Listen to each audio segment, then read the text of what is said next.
Boa tarde a todos. É com imenso prazer que nós estamos aqui recebendo a professora Laura de Oliveira, da Universidade Federal da Bahia, para conversar conosco sobre as suas pesquisas. Eu vou apresentar brevemente a Laura.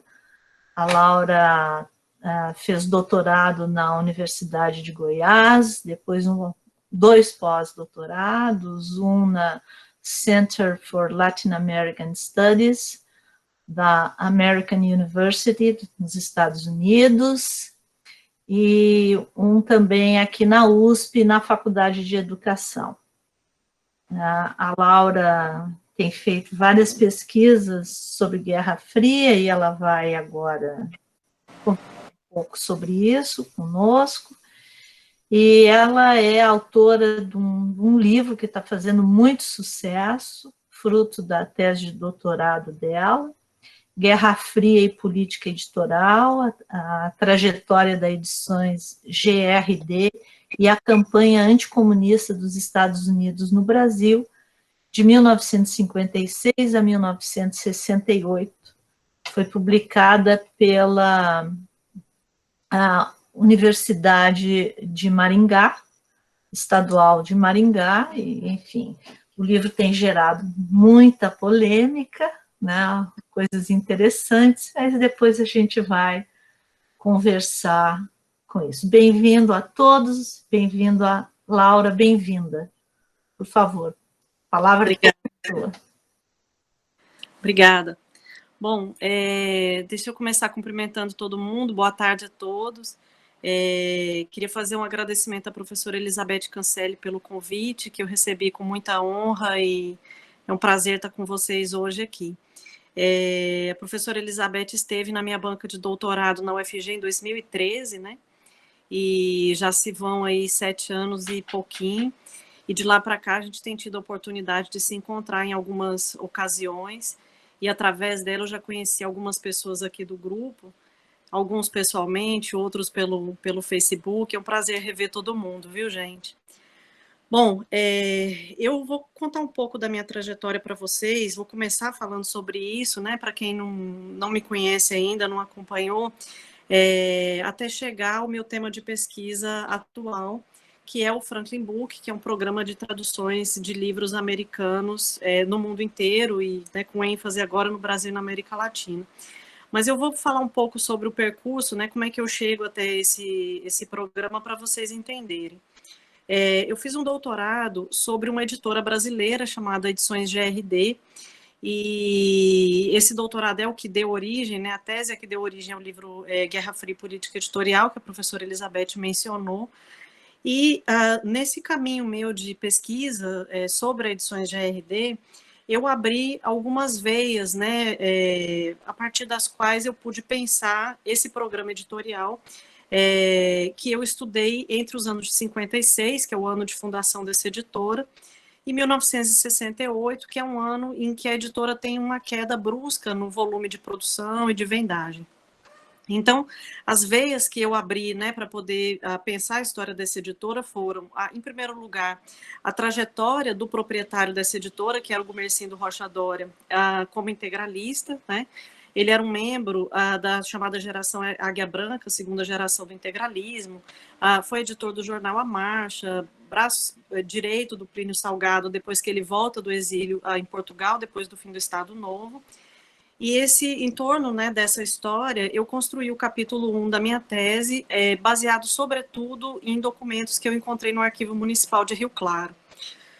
No capítulo 2, eu me baseei num debate da historiografia sobre o integralismo e também da historiografia sobre o golpe de 1964, para pensar um pouco a trajetória individual do Gumercindo como um ex-integralista que foi catalisado pelos debates, né, anticomunistas e pela presença norte-americana no Brasil no início dos anos 60. Então, eu me baseei sobretudo na documentação do Arquivo Nacional do Rio de Janeiro, do Fundo IPES, né, e construí um capítulo em que eu discuto o programa editorial do Gumercindo, mas como ele converge para os interesses do IPES naquele momento, né? O IPES é sabidamente a principal instituição gestora do golpe civil-militar de 64. Há todo um debate sobre isso, né? Civil-militar, empresarial, militar, burguês militar. Na época da tese, eu optei por manter a categoria utilizada pelo Dreyfus, que era civil-militar, mas acho que também não vem muito ao nosso caso aqui. E aí construí esse capítulo, então, em que eu parto, né, de pesquisas pré-existentes, Martina Spohr Gonçalves, que foi orientanda do Renato Lemos no Rio, o próprio livro do Hallowell sobre o livro no Brasil, já havia menções pontuais, né, a presença a essa relação, né, entre os interesses norte-americanos e o programa de publicações do IPES, e menções muito pontuais a esse programa que eu continuei estudando depois, que é o Franklin Book, sobre o qual eu vou falar mais daqui a pouquinho. No capítulo 3, eu fiz uma pesquisa bastante baseada na documentação norte-americana. Então, eu falo sobre o Programa de Fomento ao Livro da USIA, que é a Agência de Informação dos Estados Unidos no Brasil, e eu fiz um levantamento baseado em documentos que estão, sobretudo, no NARA 2, no Arquivo Nacional de College Park, nos Estados Unidos, e, com base nessa documentação, eu consegui montar, de uma forma pioneira, o funcionamento desse programa no Brasil. Ontem eu tive conhecimento de uma tese muito interessante que acabou de ser defendida na URGS, quero até partilhar aqui a informação com vocês, que é da Josiane Moser, ou Moser, eu acho que é Moser. E ela me enviou a tese dela, dizendo que se baseou no meu trabalho sobre a GRD e no trabalho do Fernando Santomauro sobre a USIA, que acho que vocês todos devem conhecer, e ela fez um trabalho específico sobre esse programa editorial da USIA. Então, mostrando como é que a agência se organiza no Brasil, a relação com as editoras e tudo mais, e com um recorte mais amplo do que o meu, porque embora eu tenha conseguido, né, começar, né, essa triagem aí, né, da atuação da agência no Brasil, eu tinha sempre que retornar ao Gumercindo Doria e à GRD, que eram, afinal de contas, o meu objeto, né. Então, eu aproveito aí para divulgar o trabalho da Josiane. Eu não li ainda, ela me mandou ontem, mas me parece ser um tijolinho que estava faltando aí na construção dessa presença americana no Brasil. Então, esse é o capítulo 3. E aí eu fiz um capítulo 4 sobre a ficção científica, então discutindo um pouco nessa fronteira entre a literatura e a política, e nas imagens, né, do insólito, das distopias, né, que aparecem na literatura de ficção científica, o que era esse anticomunismo e como ele se articula, né, através da literatura no programa editorial da Edições GRD. Então, a partir desse percurso de pesquisa, né, em que eu me baseei nos livros, né, que a GRD publicou, mas, sobretudo, nesses arquivos. Então, o Arquivo Nacional do Brasil e dos Estados Unidos, o Arquivo Municipal de Rio Claro. A partir desses 3 arquivos, eu construí a base do meu trabalho. Só que aconteceu uma coisa quando eu estava nos Estados Unidos, que foi uma coisa muito curiosa. Eu descobri, como eu falei, eu já tinha, havia menções sobre isso na historiografia, um programa chamado Franklin Book, que era um programa muito próximo do IPES, um programa que entra dentro da estrutura organizacional do IPES, na virada de 1964 para 1965, né? E que tinha começado uma sondagem, né, para se estabelecer no Brasil já em 61, que é o ano, claro, né, de criação da Aliança para o Progresso, em que a presença norte-americana se torna mais sistemática no Brasil e mais contundente, mas eles tinham recusado, né, a se estabelecer de imediato aqui, dizendo que o país vivia um período de instabilidade política, né? Então, eles voltam, eles estabelecem a primeira filial deles na Argentina, entre 63 e 64, e decidem entrar no Brasil só na virada de 64 para 65, quando o golpe já estava consumado, né? Bom, a entrada do Franklin Book no Brasil, dentro da estrutura organizacional do IPES, com a criação do chamado Centro de Bibliotecnia, é um dado super importante. Por quê? Em primeiro lugar, eu fiquei muito curiosa em relação a esse programa, porque ele parecia um programa muito, me perdoe a palavra, muito inocente, né? Mas quando eu tentei acessar a documentação dele no NARA 2, isso eu estou falando de 2011, né, pela primeira vez, a documentação era quase toda classificada. Então, eu não consegui. Havia outros documentos da própria Uzia, mostrando a relação com o golpe de 64, que me pareciam documentos muito mais significativos, né, e também muito mais delicados do ponto de vista, né, das implicações, né, dos Estados Unidos no golpe e tudo mais. E, no entanto, era exatamente a documentação do Franklin Book que estava classificada na época, que continua classificada, viu? Eu olhei para falar para vocês, para dar uma informação atualizada. Grande parte da documentação é classificada ainda. E eu achei isso uma coisa muito curiosa, e a gente, que é historiador, quando vê uma documentação classificada, fica com muito mais vontade de ver. E aí eu descobri que tinha um fundo específico, né, do Franklin Book na Universidade de Princeton, próximo a Washington. Então, nessa época eu estava morando em Washington, era um lugar, né, fácil, né, de acessar, e que essa documentação era toda desclassificada, era toda aberta, né. Então, eu viajei até Princeton, passei acho que uns 10 dias lá, na biblioteca de manuscritos, trabalhando com essa documentação. E essa documentação, na época, ela deu origem a um item do meu capítulo número 2, né? Que é um capítulo em que eu conto a história da entrada do Franklin Book no Brasil, e como é que ele se organiza, né, dentro da estrutura do IPES, mas não só dentro do IPES, ele estabelece 2 sedes no Brasil, no Rio de Janeiro, na Guanabara, dentro do IPES, e em São Paulo, dentro do Instituto Roberto Simons, recém-criado e vinculado à Fiesp, né? A Fiesp, para quem não sabe, talvez algum de vocês já tenha tentado acessar os arquivos, não é receptiva, né? Os arquivos são fechados, enfim, tem uma tese do Felipe Loureiro, por exemplo, ele menciona isso, né, que tentou acessar uma documentação lá e não conseguiu. Então, não é uma coisa muito simples, mas nesse fundo da Universidade de Princeton, eu consegui encontrar alguns documentos espelhados, então alguns documentos iguais aos documentos que eu já tinha encontrado no Arquivo Nacional do Rio, mas muita novidade e muita coisa sobre essa relação entre o Franklin Book e a Fiesp. Então, dentro, né, da minha tese de doutorado, também porque o Franklin Book não teve relação direta com a GRD, o Franklin ele virou um tema anexo, né, um tema à parte, importante. Eu acho que até agora esse item, né, que é um item de mais ou menos 30 páginas do meu livro, é o que existe, né, de publicação sobre esse programa mais... É o texto mais extenso, né, em português, o que foi produzido aqui no Brasil sobre esse programa até agora, né. Eu vi que essa tese da Josiane, ela tem um item sobre a relação entre o Franklin Book e a Uzia, então os trabalhos estão aumentando, tem outras pessoas que estão começando a pesquisar o tema, né.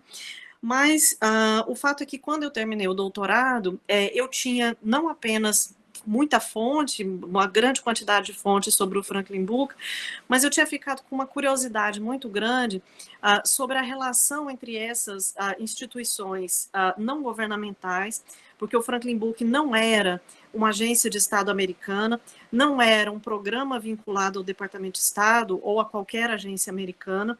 Então, eu fiquei muito curiosa sobre não só o estatuto jurídico, né, desse programa ou desses programas dessa natureza, mas também em relação à forma como esses programas operavam nessa fronteira tênue entre o público e o privado, né? Bom, como a professora Elizabeth falou, eu fiz um pós-doutorado na Faculdade de Educação da Universidade de São Paulo, e nesse pós-doutorado eu estava numa linha de pesquisa de história do livro e da leitura, mas eu acabei encaminhando a minha pesquisa para uma reflexão sobre essa questão das fundações, porque embora o Franklin Book não tenha sido propriamente uma fundação, ele entrou na América Latina e na África com o financiamento da Fundação Ford da USAID.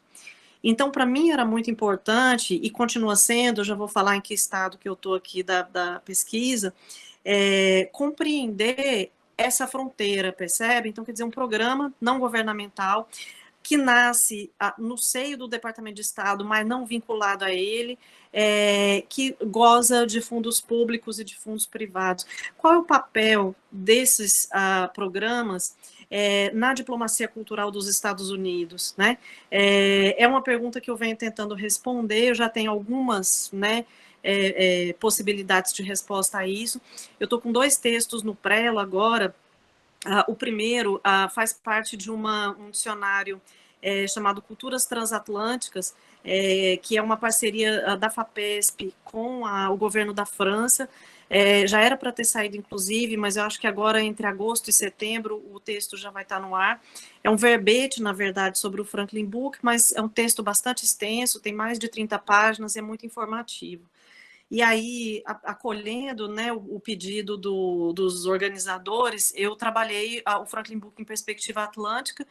Então, eu falo sobre a entrada dele na América Latina e na África, com ênfase na Nigéria, Uganda, Quênia e Tanzânia. Bom, então, vou contar um pouco a história do programa para vocês, né, para vocês entenderem o que é esse programa, né? Eu falei da entrada do Brasil, né, como é que ele se relaciona com o IPES, como é que é isso, mas para vocês entenderem a dimensão a proporção, né, o tamanho desse programa e toda a história que antecede, né, essa entrada dele no Brasil.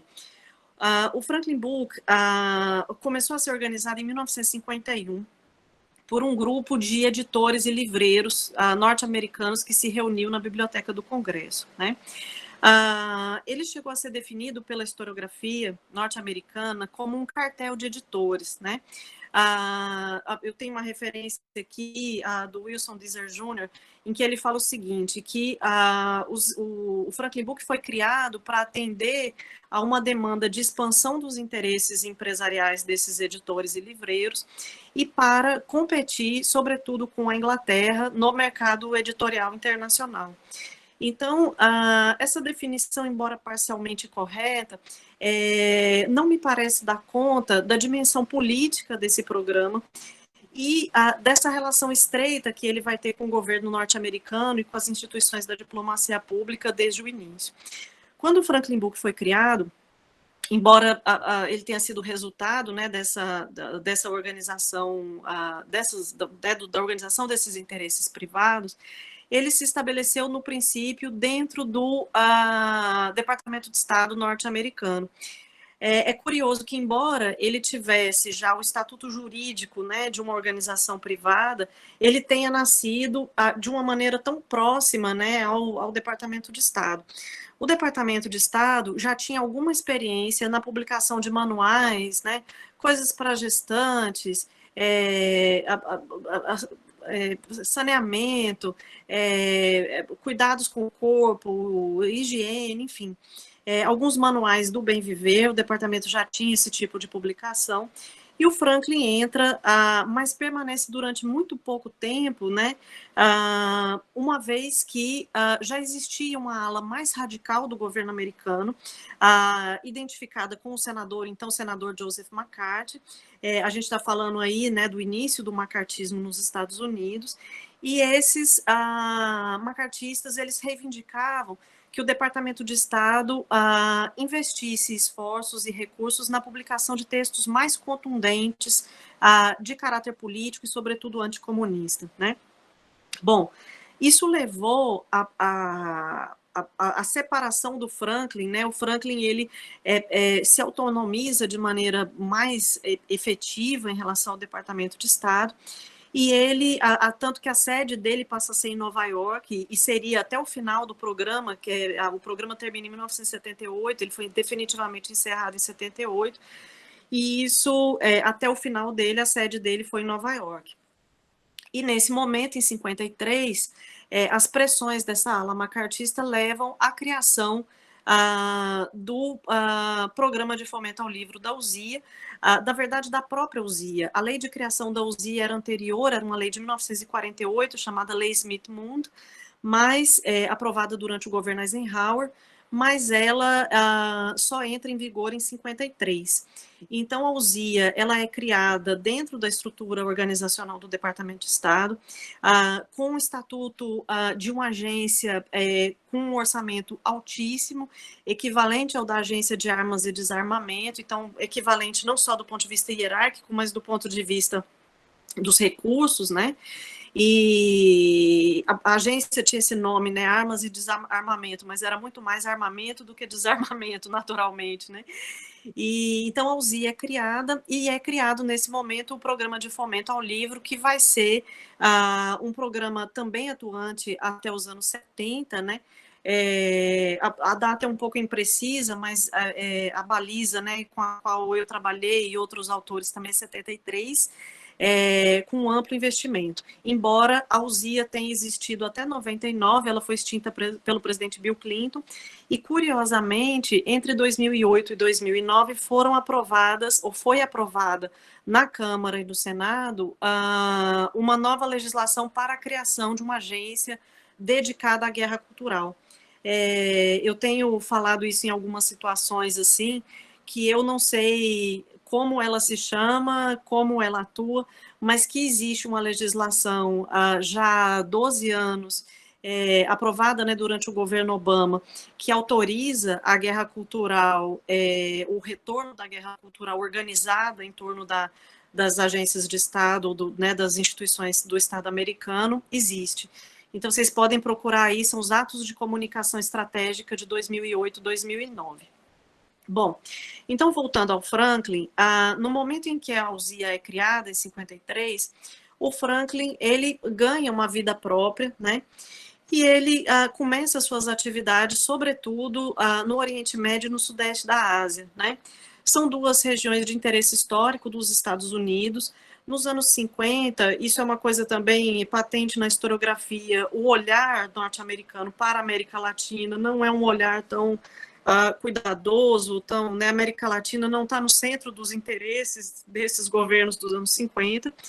Então, o Franklin Book começa a sua atuação ali no Oriente Médio e no Sudeste da Ásia, traduzindo livros de literatura, uma enciclopédia chamada Enciclopédia Columbia Viking, que foi o maior empreendimento editorial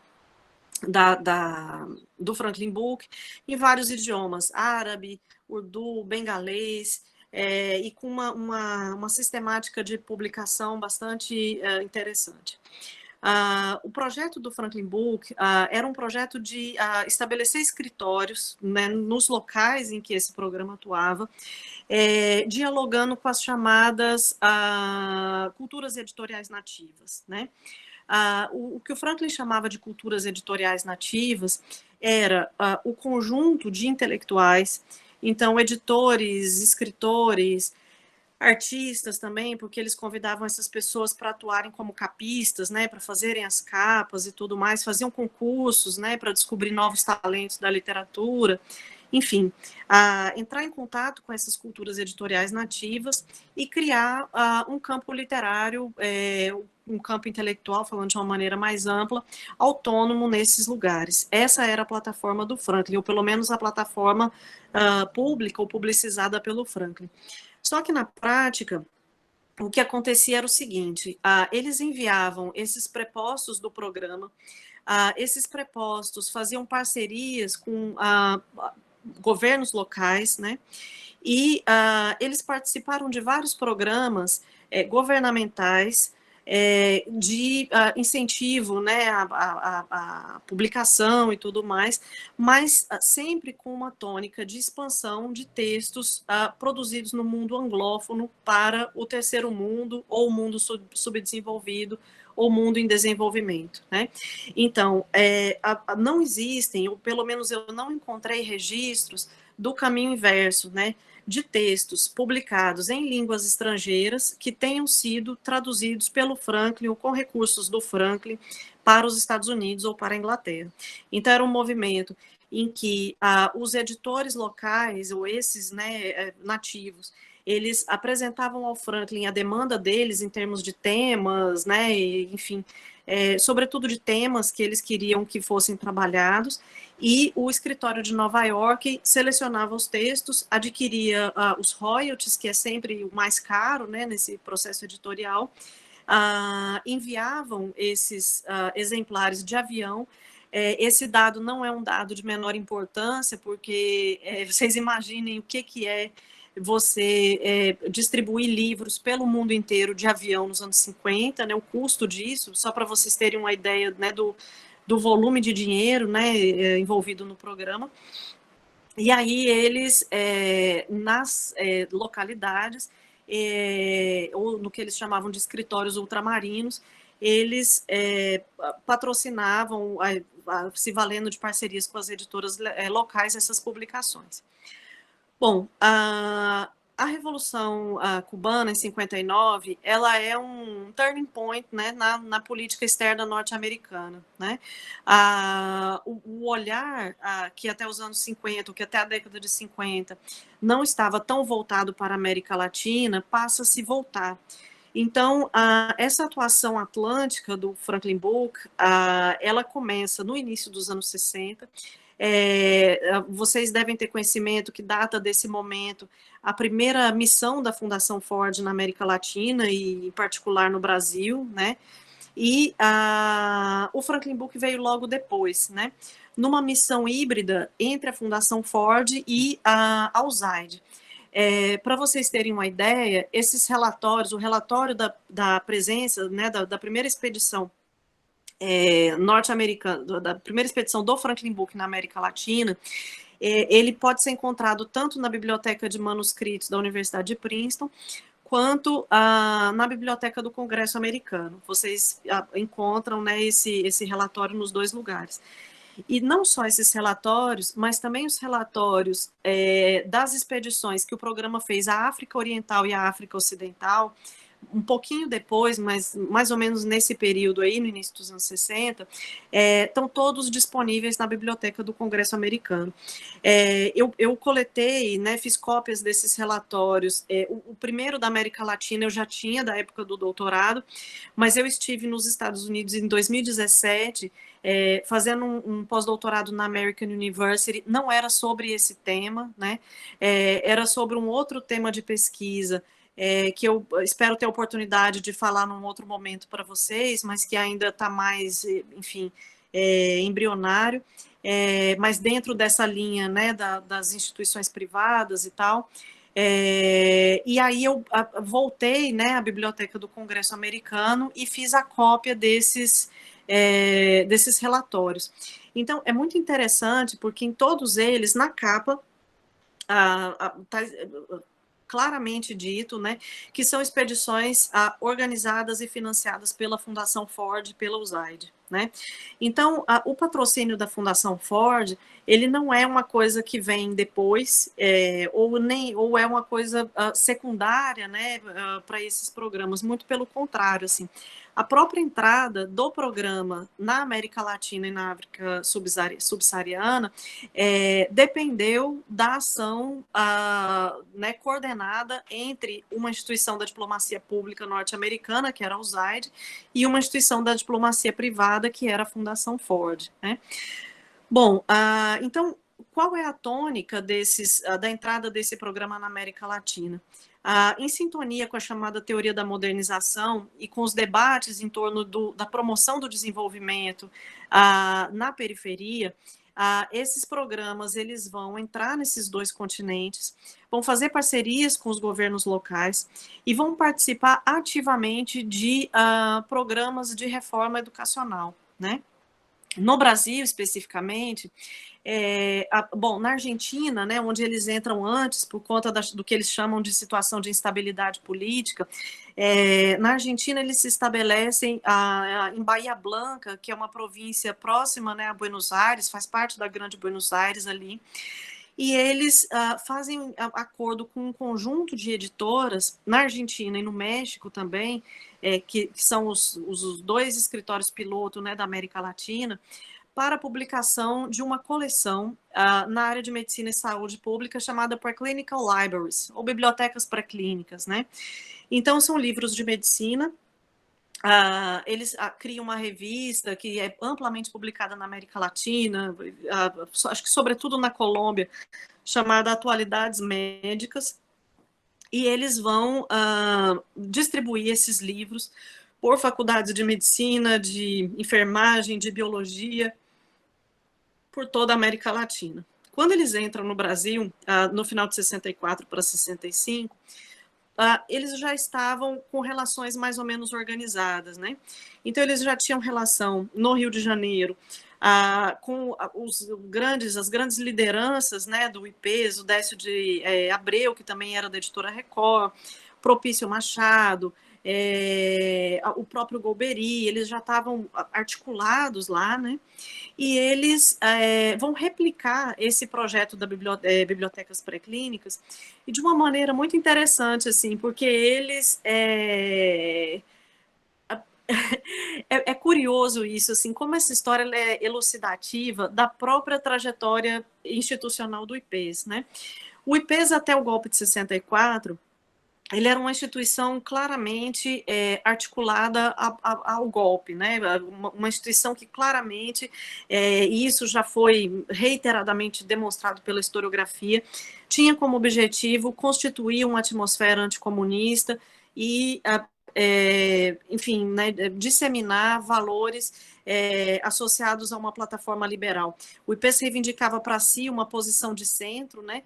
Então, de um lado, negando a relação com velhas oligarquias e tal, uma proposta de modernização do Brasil, que em muito se sintonizava a agenda da teoria da modernização nos Estados Unidos, e de outro lado, recusava, né, recusando os chamados extremos, negava essa relação, né, com a esquerda e condenava a esquerda como algo que atravancava o desenvolvimento nacional.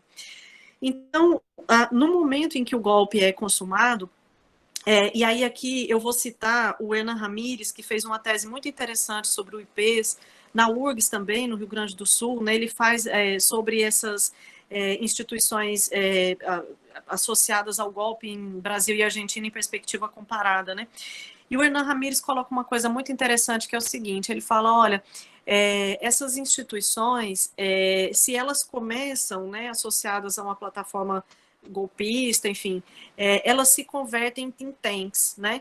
Então, elas vão atuar como um biombo, ele usa essa expressão, liberal, para ocultar práticas autoritárias nos regimes que elas estão apoiando e do qual elas, no limite, fazem parte, né? Então, o IPES, embora ele continue com esse estatuto de uma instituição não governamental, claro, mas ele vai atuar em estreita relação com a DESU do MEC, que era a Diretoria de Ensino Superior. Né?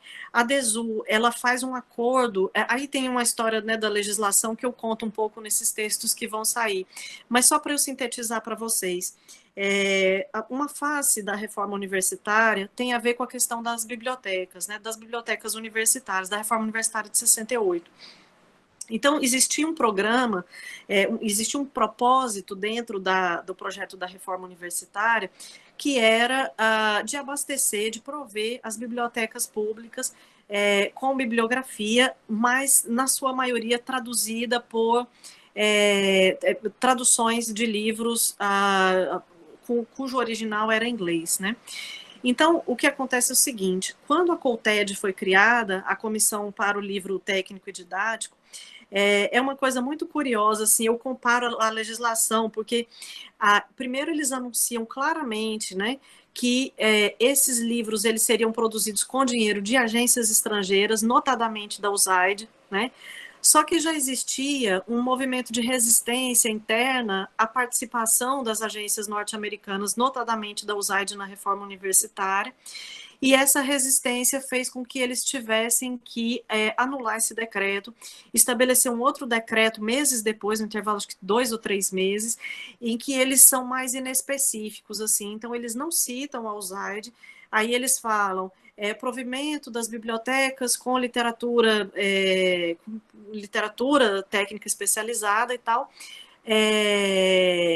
ainda, né, considerando a possibilidade de apoio de instituições, agências estrangeiras. Então, eles não especificam porque o selo MEC-USAID já era uma coisa que estava muito marcada. Então, a expressão MEC-USAID, né, que acabou, enfim, né, sendo eternizada aí no imaginário das pessoas sobre o que foi a reforma universitária e tal, a expressão convênio MEC-USAID já estava muito marcada, então eles tiram essa expressão do decreto de criação da CULTED. Eu estou falando aí de 1967/68. Bom, então, dito isso, qual é a síntese, né, da participação do Franklin Book na reforma universitária? Primeiro, o Franklin Book é uma instituição que não aparece, né, o que não aparecia na época. O que aparecia era o USAID, o IPES também não aparecia. Então, se você olha, né, com o convênio, como é que ele se dava, dinheiro do governo americano, que vinha através da USAID, e livros que eram distribuídos pelo MEC para as bibliotecas universitárias brasileiras. E aí eu estou falando, gente, do Oiapoque ao Chuí. Todas as universidades federais que já existiam nessa época, no final dos anos 60, receberam livros. Santa Maria, São Paulo, eu não vou nem citar, eu posso mandar para vocês terem uma ideia da quantidade. Todas elas receberam livro. Então, a gente está falando de toda uma geração de profissionais no Brasil que se formou sendo epistemologicamente sugestionada por essas traduções sem saberem a origem delas, né? E aí, falando um pouco mais claramente, assim, né? Como é que isso se organizava? Como é que esse campo se organizava, né? Era o seguinte, o Franklin Book apresentava os títulos para o IPES, né? O secretário do IPES, que era o Silvio Walter Xavier, ele enviava essas listas para a DESUMEC. A DESUMEC fazia uma seleção, o IPES operacionalizava através das suas editoras parceiras, né, a publicação desses livros.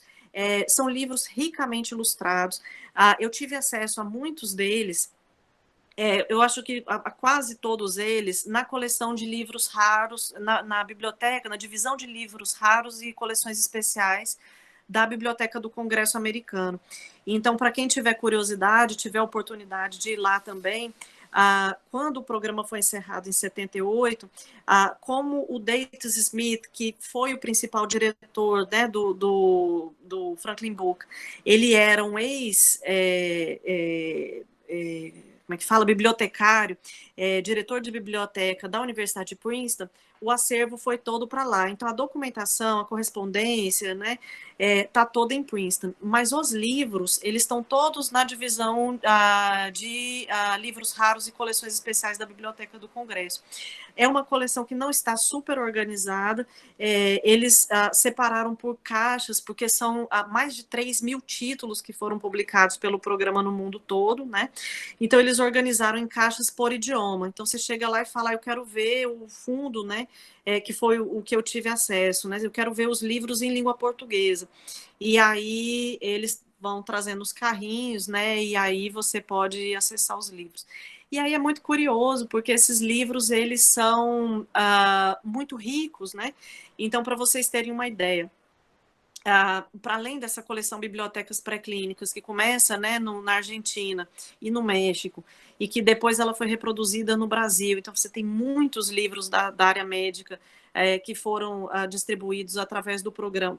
Foram distribuídos pelo MEC, mas publicados através do programa, né? Você tem livros infantis, você tem livros sobre a própria indústria editorial,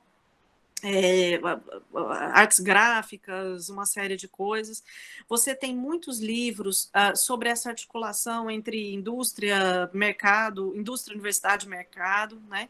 E esses livros estão todos lá e com uma qualidade editorial bastante boa. Bom, o que eu gostaria de falar mais sobre isso é o seguinte. O Franklin participou, então, né, do que a gente chama de acordo MEC-USAID dessa maneira, né? Nos bastidores, articulado ao IPES a partir de uma relação pré-existente, né? Mas ele foi a instituição que ofereceu o seu know-how para organizar esse campo e garantir que esses livros fossem publicados, né? Tanto na América Latina quanto na África subsaariana, a relação entre a publicação de livros e educação é uma coisa que esteve clara, né? Só para vocês terem uma ideia, no Quênia, por exemplo, o Franklin Booth se articulou ao Jomo Kenyatta, que era um presidente ambíguo, né? Ele tinha sido vinculado a um grupo de emancipação do Quênia chamado Mau Mau, mas ao mesmo tempo, como grande parte da elite, não só queniana, mas africana do período, ele era um cara que tinha estudado na Inglaterra, então que volta para o Quênia com aspirações emancipacionistas, mas que tinha uma formação ocidentalista, né?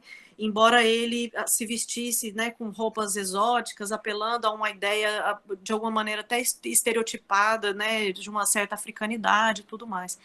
Então, se de um lado ele atraía, né, uma simpatia da população por conta disso, não só pelo histórico de vinculação ao grupo Mau Mau, mas também por esse apelo, né, estético a uma ideia de África unida, enfim.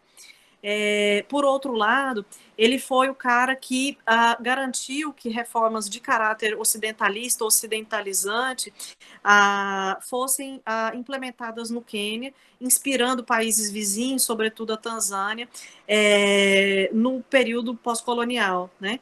Então, é curioso que ele, em primeiro lugar, ele foi o cara que expulsou agências soviéticas do país, né? A TASS e a Nostov, por exemplo, tiveram que sair. Foi ele que garantiu o controle da informação pela Reuters no país, e ele foi o cara responsável por um acordo com o Franklin Booth que garantiu o amplo provimento, né, de literatura americana no país. Mas mais do que isso, durante o governo dele foi feita uma reforma para a educação básica, que é uma característica que diferencia, né, a atuação do programa na África subsaariana e na América Latina, que é a seguinte: na América Latina existe uma ênfase na formação técnica e superior, e na África na educação básica, né?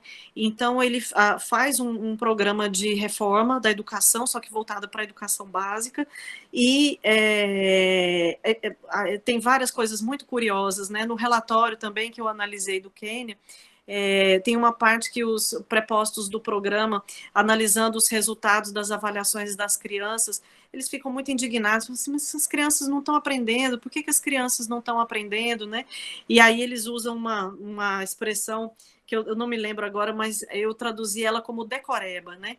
Que era isso, tipo, que as crianças faziam um decoreba do inglês para fazer as provas. E ninguém se perguntava se o problema não era o fato de que as línguas maternas que as crianças falavam com as suas famílias não eram contempladas por esse projeto de reforma da educação. E de que, nesse sentido, era o projeto que não dialogava com as crianças e não o contrário, né? Bom, a partir do final dos anos 60, aí é uma história que eu conto um pouco no livro, falando sobre a Uzia, mas que também tem a ver com esse declínio do Franklin Booth.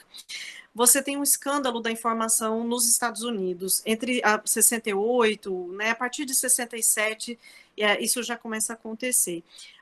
No momento em que a imprensa norte-americana descobre a relação entre os programas culturais e a CIA, e aí eu estou falando de vários programas, e isso inclui o Franklin Booth, né?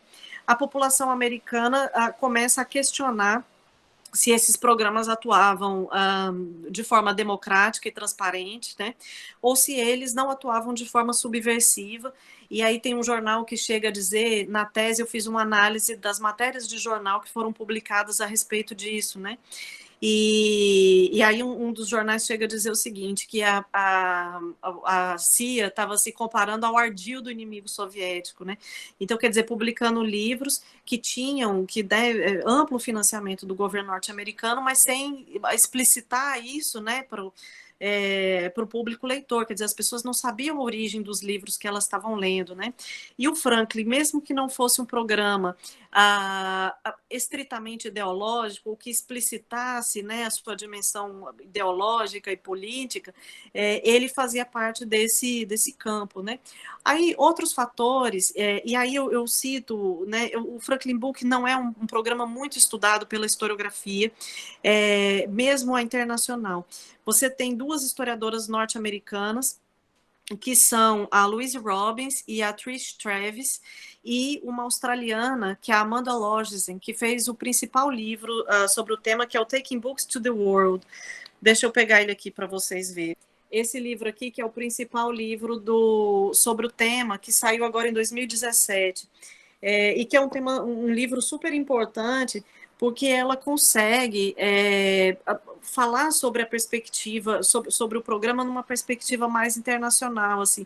Então, cada capítulo fala da atuação do programa numa parte do mundo específica, e o capítulo sobre a América Latina, embora ele, enfim, tenha muitas aberturas ainda, e que bom, porque aí a gente pode, né, publicar nossas coisas e, enfim, ampliar o conhecimento sobre o programa, mas esse livro ajudou muito a compreender a história do programa numa perspectiva mais ampla e a derrocada do programa aí no início dos anos 70. Então, entre os fatores, né, que definem essa derrocada, primeiro, essa crise da informação nos Estados Unidos, então, o momento em que eles descobrem a articulação desses programas com a CIA. O segundo fator, a descredibilização internacional dos Estados Unidos, são da Guerra do Vietnã, então uma guerra longa, onerosa, né? Os movimentos de descolonização, né? Reivindicando pautas identitárias ou locais que vão desconfiar do caráter imperialista embalado, né, nesse pacote aí dos programas culturais, perdão. E a crise das teorias associadas, das teses associadas à teoria da modernização nos Estados Unidos. Então, essas teses, elas entram em descrédito, inclusive dentro dos próprios Estados Unidos, né? A capacidade dos Estados Unidos em capitanear as nações em torno de um projeto de desenvolvimento, mas um projeto que era baseado numa noção de história total, né?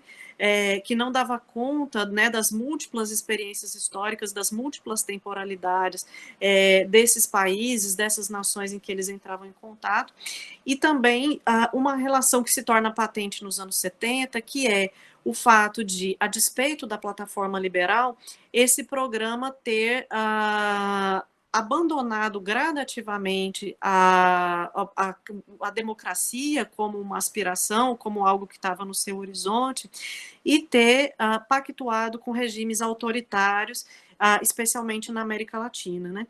Então, no momento em que internacionalmente, né, começa-se a se denunciar, né, inclusive as afrontas aos direitos humanos cometidas por os abusos, né, cometidos por esses governos, essa combinação, essa articulação entre o programa, ou entre os programas culturais desses governos, coloca eles sob um descrédito, né, uma situação de descrédito e de desconfiança. Bom, é isso, gente. Eu espero ter conseguido resumir aí uma história que é longa, né? Falado um pouco da historiografia também, das fontes, que era uma coisa que eu não queria deixar de lado, que é fundamental. E estou aberta a perguntas, quero agradecer mais uma vez pela oportunidade. Que bom, Laura, fico super feliz, já estou vendo o Júlio aqui ansioso, estou super feliz de você estar dando continuidade a essas pesquisas, porque elas são muito ricas, né, e tem 1000 caminhos aí, eu fiquei muito curiosa. Eu vou fazer uma pergunta, mas eu acho que o Júlio vai entrar em seguida a mim. Eu vou fazer uma pergunta pontual, depois a gente volta no ping-pong. Eu queria que, se você pudesse dar um pouco mais de informações sobre a quantidade e quais eram as principais editoras norte-americanas envolvidas no programa do Franklin, né? Isso, se você pudesse fazer. E uma provocação que eu tenho, eu não sei, tenho desconfianças em relação a isso, é a estreita vinculação que os programas da USIA terão com a estruturação do serviço de informação, que não é só bibliotecário. Ou seja, as bibliotecas fazem parte do que se chama das ciências da informação. Né? E a minha desconfiança sempre foi que um dos principais objetivos da modernização começa nos anos 50 com os cursos para bibliotecários, etc., que depois vão passar para o SNI, inclusive, mas essa é outra história, se você tem alguma coisa. Essas seriam as minhas questões iniciais. Júlio, você vai complementar? Obrigado. Eu estava na dúvida se eu já faria as perguntas na sequência, ou se ia uma a uma, mas, Laura, um prazer te ouvir finalmente agora ao vivo, embora virtualmente. Espero que em algum momento oportuno a gente possa se encontrar pessoalmente para um café. É muito legal ouvir a sua fala, e como a Beth disse, acho que bem disse, do seu prosseguimento na pesquisa sobre a USIA, e esse canto um pouco escondido ou muito pouco explorado da nossa historiografia, e como você bem disse, até, pelo menos em parte, fora do país, né? Eu acho que, para dizer uma coisa grosso modo ou geral, acho que a sua pesquisa ajuda um pouco a qualificar isso que se chama um pouco, quase como xingamento de imperialismo americano, e que é muito pouco qualificado pela nossa tradição da esquerda e pela tradição intelectual e acadêmica também. Então, acho que isso me contempla muito ouvir. Eu teria diversas questões, acho que tem diversas entradas possíveis, muitas curiosidades. A questão do arquivo, você muito bem pontuou, que era uma curiosidade justamente compreender isso, quais são as suas investidas de pesquisa, quais são os arquivos sendo pesquisados. Mas acho que você contemplou isso legal. Conforme você foi falando, uma coisa que me ocorreu o tempo todo foi que, um pouquinho depois que eu publiquei o meu livro sobre a USIA, o Anderson disse para mim: Júlio, você precisa entrar em contato com a biblioteca do Congresso dos Estados Unidos e oferecer o seu livro a eles, porque lá é um grande centro em que as pessoas podem ter acesso ao livro, qualquer pessoa do mundo pode ter acesso mais fácil ao seu trabalho, né? E eu entrei em contato, e a moça que me atendeu, ela imediatamente no mesmo dia me respondeu perguntando: seu livro não é esse aqui? Porque a gente já tem o seu livro aqui, tem 2 exemplares. Assim, eu acho que o meu exemplar não tinha chegado para mim ainda. E eles tinham lá com eles já, não sei como, enfim, uma coisa impressionante, né? Deixa eu só te interromper, Júlio. É o seguinte, a Biblioteca do Congresso, ela tem uma equipe especializada, e várias universidades têm, algumas delas trabalham como uma espécie de cadeia, tem agentes que compram livros, né? Então, por exemplo, se você for à universidade Tulane, eles vão ter teu livro lá. E a biblioteca da Universidade do Congresso sempre tem. Então, é uma política de informação mesmo, isso não é à toa que é a maior biblioteca do mundo, né? Porque eles fazem isso automaticamente. Essa minha fala era justamente por causa disso. Eu acho que há uma continuidade, né?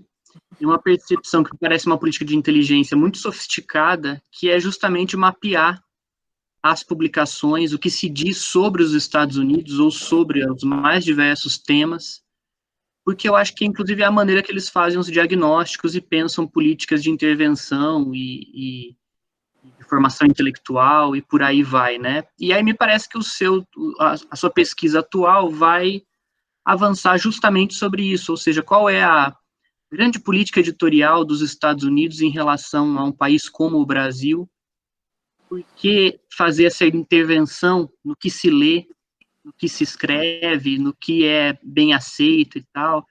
Ao mesmo tempo, me ocorre também a Beth, o Anderson e o Gustavo acabaram de publicar um livro sobre o Florestan Fernandes, e eles demonstram como o trabalho do Florestan Fernandes foi traduzido, esse livro lá fora, quais são as políticas de editoração desse trabalho. E é muito curioso porque há uma resistência na nossa historiografia muito grande em compreender esses processos,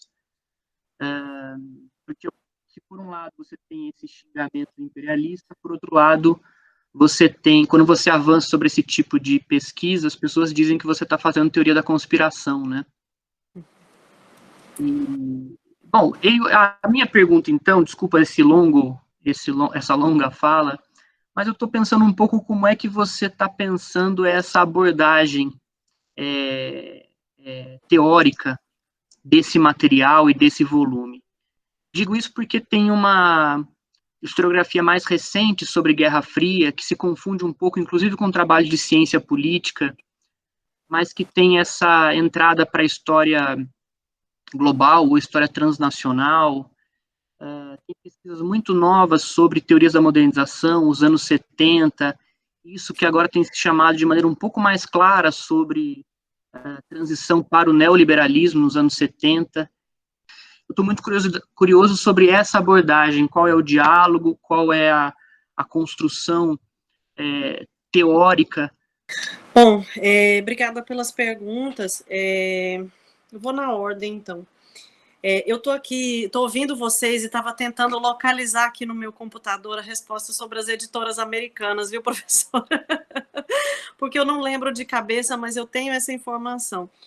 Aí eu vou dar uma dica de fonte também, e depois eu posso mandar para vocês a lista com as editoras americanas, porque eu tenho, e nesse verbete, inclusive, do dicionário vai sair a lista completa. Eu só estou lembrando da Macmillan de cabeça, mas tem outras. Então, essa resposta eu fico devendo aí, né, sobre as editoras americanas. A segunda coisa sobre a relação entre a USIA e a questão das bibliotecas, né? Eu vou responder com um dado de arquivo super curioso. Assim. Eu já estava morando aqui na Bahia, né, em Salvador, e eu estive no Nara, e por curiosidade eu resolvi reabrir alguns arquivos da USIA, da época da tese, acho que inclusive para ver se eu, enfim, né, se meu olhar tinha se modificado e tal, foi mera curiosidade. E nessa de mexer de novo nos arquivos da USIA, eu encontrei uma documentação sobre a biblioteca de Itaparica, que a biblioteca da ilha de Itaparica foi construída com recurso da USIA. E eu achei isso uma coisa curiosíssima, assim, porque na tese eu já tinha mostrado, né, a rede, né, a capilarização da USIA por todo o território nacional. Então, eu já tinha ideia de que a distribuição dos produtos culturais patrocinados pela USIA, ela era uma distribuição muito ampla, né, por cidades do interior do Brasil. Então, eu brinco com alguns alunos, né, que são, sei lá, de Jequié, no interior da Bahia, e aí eu falo, a USIA estava em Jequié, a USIA estava em Piracanjuba, que é a minha cidade do interior de Goiás. Então, é uma coisa muito... a irradiação deles é muito poderosa, né? E aí, quando eu encontrei, né, essa documentação sobre a construção da biblioteca de Itaparica, isso foi uma coisa que me impressionou. Agora, em relação a uma presença mais efetiva, assim, né, dessa coisa da organização das bibliotecas e da distribuição de livros pela USIA, para além dessa coisa da biblioteca de Itaparica, eu também nunca encontrei, viu, professor? Então, assim, na documentação que eu trabalhei no doutorado, eu chegava até essa parte do financiamento, né, dos livros e tradução e tudo mais, mas nunca encontrei nada que permitisse falar, inclusive de que isso fosse uma preocupação da própria Uzia, né, a formação das bibliotecas e tudo mais. Agora, para o Franklin Book, o mesmo não se aplica. O Franklin Book tinha, entre as suas atividades declaradas, a construção de bibliotecas, o treinamento de bibliotecários, inclusive a biblioteca modelo deles foi a Biblioteca de Campo Grande, no Rio de Janeiro. Eles fizeram várias parcerias com a administração local da biblioteca, um concurso, tem até umas fontes que são lindas, porque tem uns desenhos das crianças, assim, um concurso de desenho infantil, de literatura infantil e infanto-juvenil. Então, eles tinham uma presença muito efetiva nessa área, né? Então, não me surpreendeu quando eu cheguei a esse lugar, né, da reformulação das bibliotecas universitárias no contexto do Acordo MacUsaid. Agora, com um dado, né, de arquivo que me frustra bastante, que é o seguinte, o Fundo MEC, que fica no Arquivo Nacional de Brasília, ele é um arquivo que foi esvaziado, não sei em qual circunstância, mas sobre os anos 60 você tem muito pouca coisa. Então eu estive lá para ver se eu encontrava alguma coisa sobre o Franklin Book, ou no limite sobre essa questão, né, da política de reformulação e de expansão das bibliotecas universitárias no final dos anos 80, perdão, no final dos anos 60, e eu não encontrei absolutamente nada.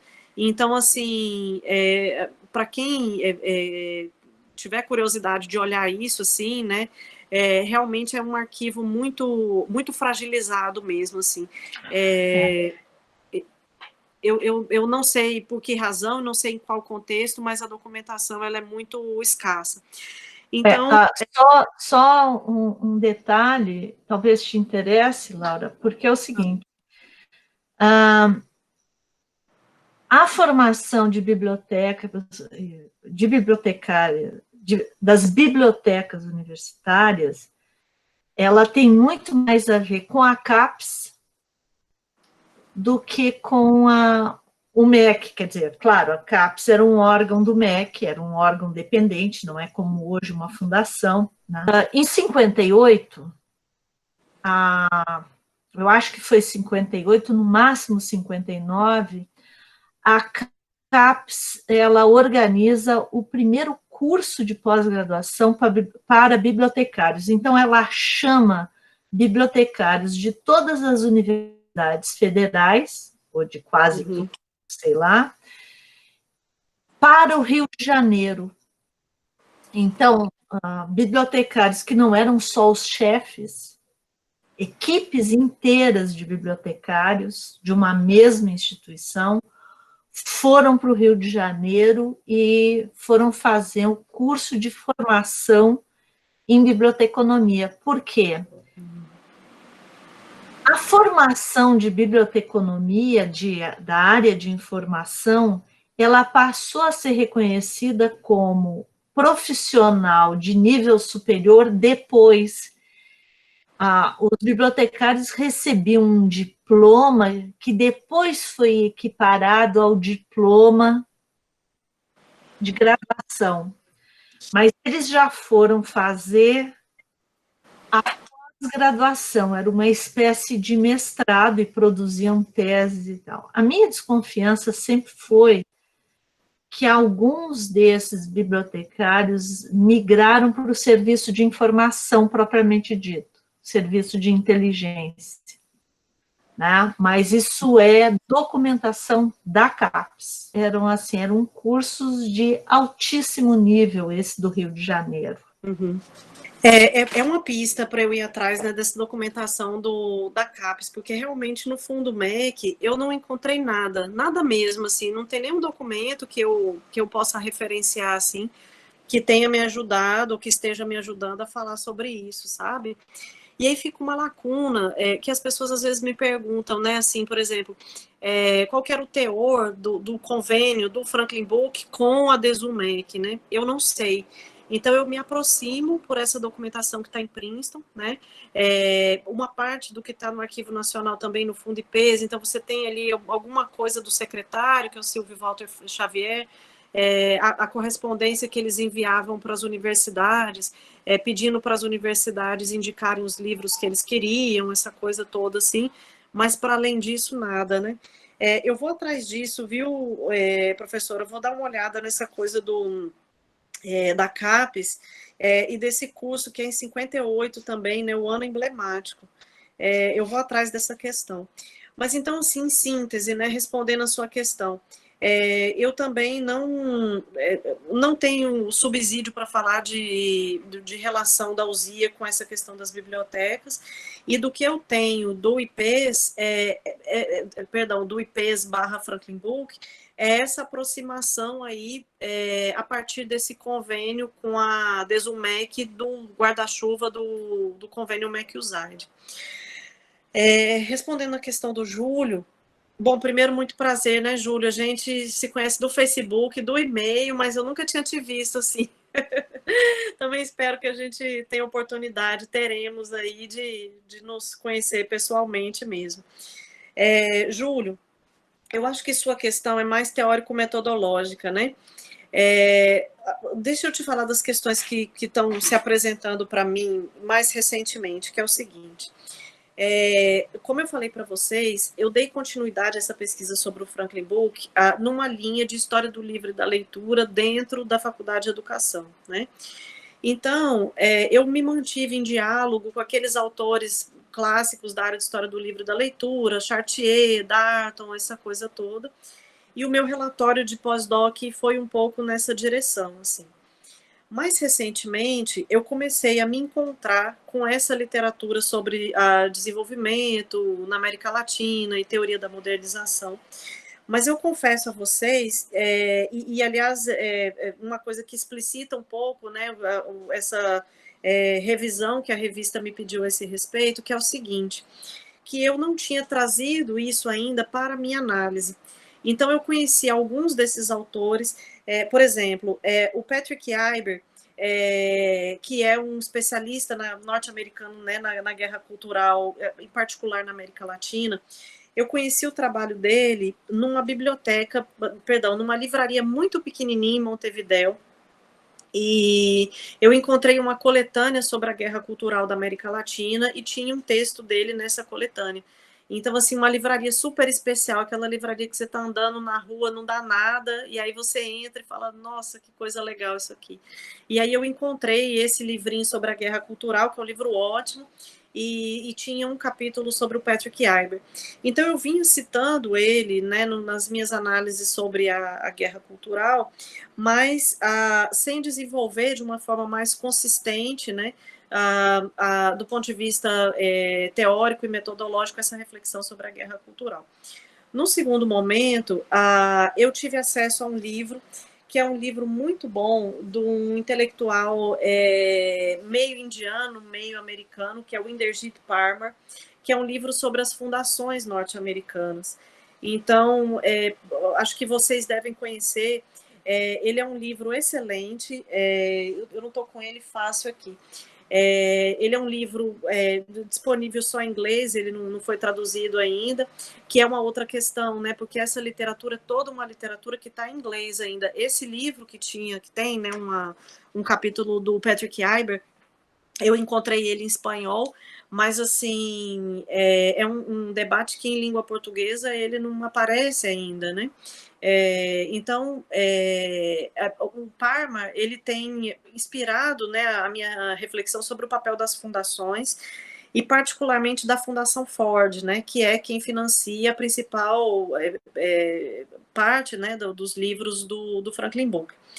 Agora, uma coisa que eu percebi, inclusive, né, nesse processo de apresentar um texto para a revista, é que um dos pareceristas me cobrou uma entrada mais sistemática e mais efetiva nessa literatura ou nesse debate sobre a teoria da modernização.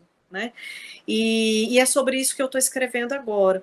Então, alguns autores eu já conhecia, né? O Patrick Iber eu já conhecia, Michael Layton eu já conhecia sobre teoria da modernização, Niels Gilman eu já conhecia sobre teoria da modernização, mas é o que você falou, Júlio, como é um debate que às vezes não está tão dentro dos nossos debates na área de história, né?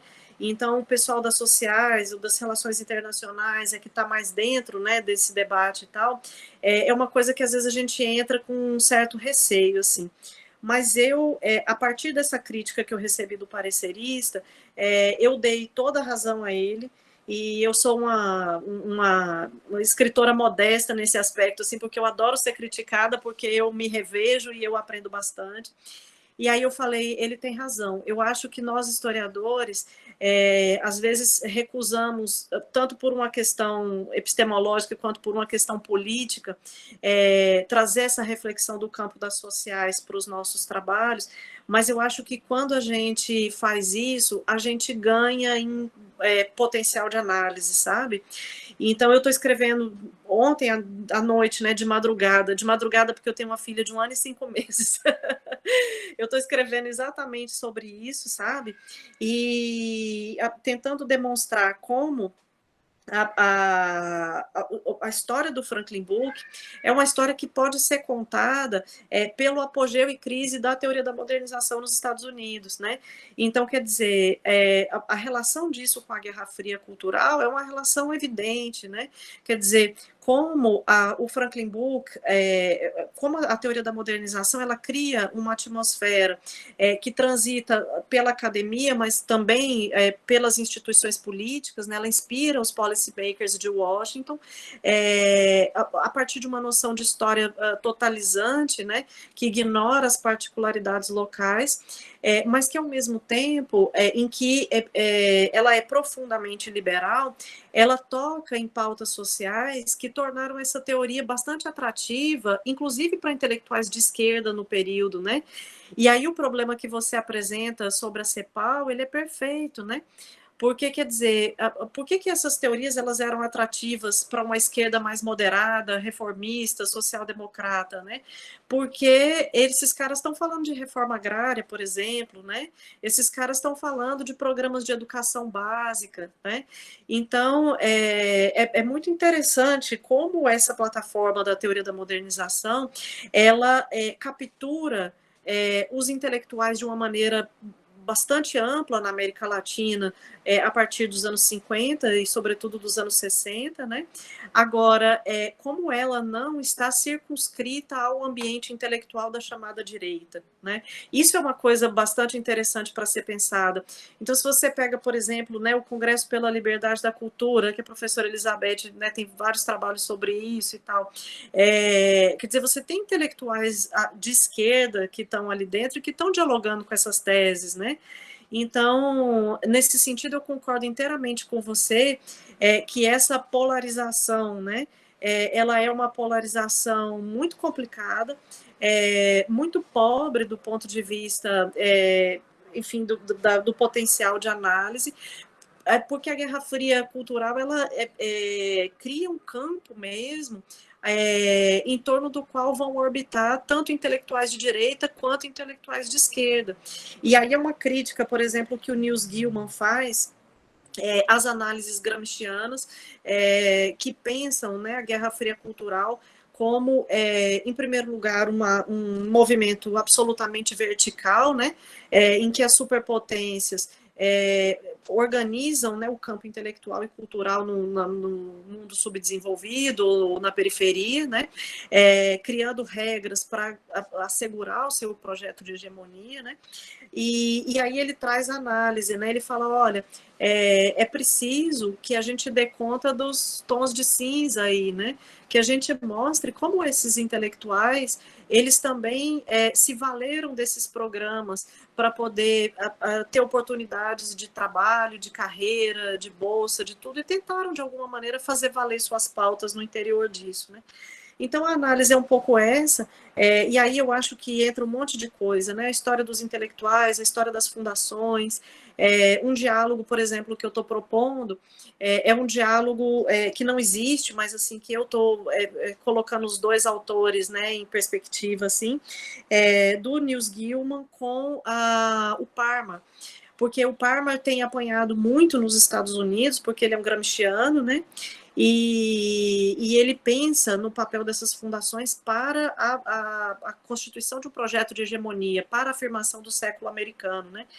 Embora eu tenda a concordar com ele, que de fato as fundações elas cumpriram esse papel, o Gilman ele parece dar uma possibilidade de ampliação dessa análise, quando ele fala, olha, essas instituições, elas também são disputadas, né?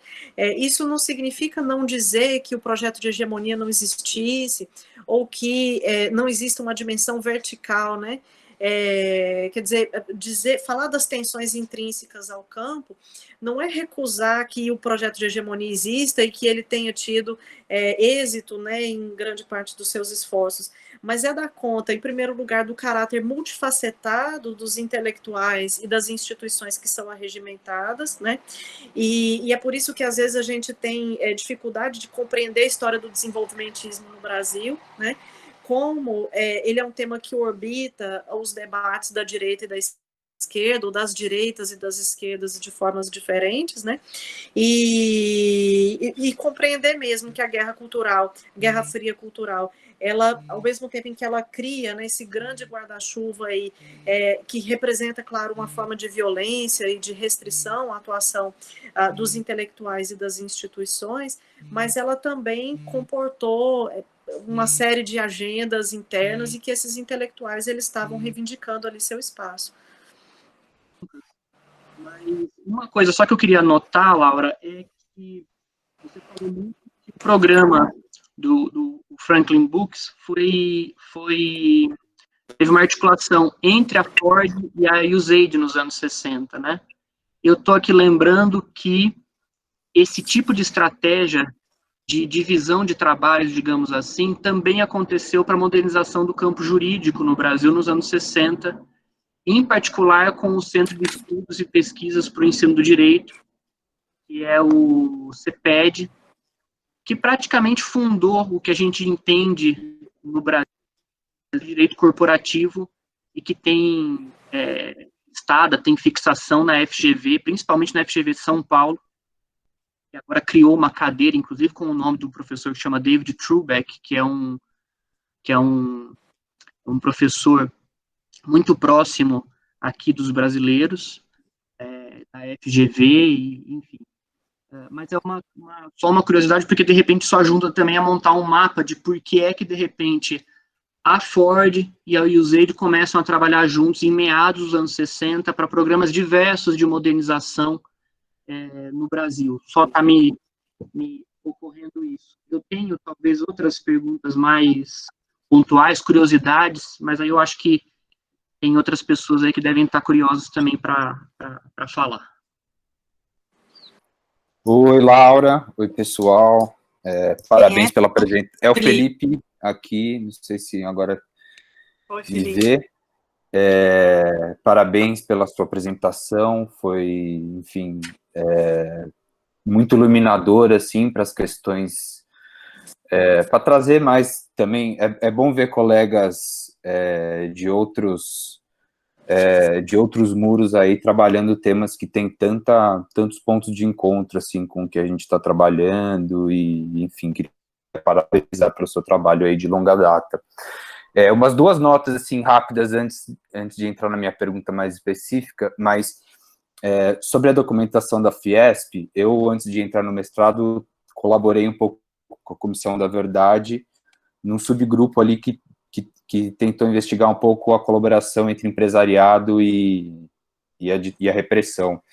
E a gente tentou por diversas vezes acessar a documentação da Fiesp para estudar em específico um grupo chamado Grupo Permanente de Mobilização Industrial, GPMI, e a gente só bateu de cara na porta e tal, enfim. Então, se talvez tenha tido um momento histórico para a gente acessar esse arquivos com alguma força de lei que poderia haver na Comissão da Verdade, não houve, e a gente vai permanecer nessa batalha aí por mais algum tempo.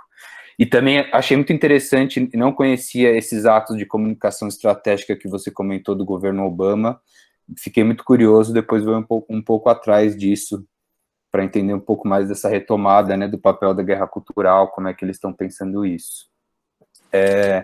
A minha pesquisa de mestrado é sobre a institucionalização da ciência política, e eu estudo em particular o convênio da Ford com o UPERJ, no Rio de Janeiro. E não só esse convênio, Ford e UPERJ, mas outros também na área de ciência política, imagino que também nas outras ciências sociais dessa época, todos eles tinham, o do UPERJ em especial, tinha uma dotação específica para a parte de bibliotecas. Então, era parte do projeto de modernização construir bibliotecas equipadas, ter uma verba constante ali de aquisição de livros, de subscrição de periódicos. E isso me leva a uma outra pergunta mais focada no programa do Franklin. Não sei se você já comentou isso, porque em dado momento minha conexão caiu, mas se havia tradução de brasilianistas, assim, se os brasilianistas, latino-americanistas, mas especialmente os brasilianistas que estavam começando a produzir ali nessa época dos anos 60, estudar principalmente o papel dos militares e tal, se eles foram traduzidos também, se eles estavam nessa seara. E, para finalizar, aí você citou alguns autores que a gente também acompanha faz um tempo, Parmar, o próprio Patrick Iber. Queria acrescentar também o Daniel Bessner, que tem um livro sobre o Hans Speer, que foi um cara muito importante exilado, e na introdução ali dele, fica de sugestão aí, tem um bom mapeamento dessa literatura sobre Cold War Social Science, dessa relação da academia com o establishment político. E uma outra bibliografia também bem curtinha, que sintetiza isso, mapeia isso de uma forma legal, é um artigo do historiador chamado David Engerman, de 2010, naquele journal chamado ISIS, chama Social Science in the Cold War, e aí ele mapeia um pouco, talvez para você que está nesse momento de responder às críticas, possa ser instrumental ali para ver, ele mapeia como que foi abordado esse assunto até os anos 90, por um viés muito combativo e denunciante, depois entraram os estudos mais culturais, e aí depois, a partir dos anos 2000, ele vai citando Gilman e esses outros que fazem uma história mais intelectual, propriamente dita, dessas ideias que tiveram tanta consonância, né, com as políticas externas dos Estados Unidos na Guerra Fria. Então, fico com essa curiosidade aí dos brasilianistas. Sobre a relação Franklin Books Program e a Fundação Ford, sobre o programa de fomento à formação de bibliotecas.